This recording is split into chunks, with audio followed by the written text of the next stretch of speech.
వైభవ్ సూర్యవంశీ ఇప్పుడు ఈ పేరు ఒక ట్రెండింగ్.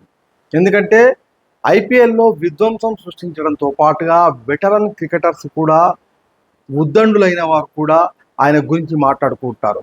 ముఖ్యంగా గవాస్కర్ వైభవ్ సూర్యవంశీ ఆట చూసిన తర్వాత 16 బాళ్లలో 43 రన్లు కొట్టిన తీరును చూసి 10 మంది ఫీల్డర్లు పెట్టినా కూడా వైభవ్ సూర్యవంశిని ఏమీ చేయలేకపోతున్నారు. అసలు వాళ్ళ కనీసం కనుచూపు మేరలో లేకుండా ఆ బాల్ను బాదే విధానం ఏదైతే ఉందో అది అప్రిషియేబుల్ అని చెప్పేసి గవాస్కర్ చెప్తున్న విషయాన్ని మనం చూసాము. అయితే వైభవ్ సూర్యవంశి ఇప్పుడు మొత్తంగా ఎందుకు ట్రెండింగ్గా మారాడంటే ఆయన చూసిన వెటరన్ బౌలర్స్ అంతా కూడా ఈయన కాలంలో మనం బౌలింగ్ చేయకపోవడమే బెటర్ అయిపోయిందని చెప్పేసి భావిస్తున్న పరిస్థితి ఒకవైపు ఉంటే, మరొక వైపు గతంలో ఉన్న బ్యాట్స్మెన్స్ ఈ విధంగా మనం ఎందుకు ఆడలేకపోతున్నాం అనే ఒక ఆలోచన రేకెత్తించాడు. మరొక వైపు ప్రస్తుతం తనతో పాటుగా ఆడుతున్న క్రికెటర్లందరినీ కూడా తనలాగా ఆడాలనే ఒక స్పిరిట్ను, ఒక కాంపిటీషన్ను కూడా తీసుకొచ్చి ముందు పెట్టాడు.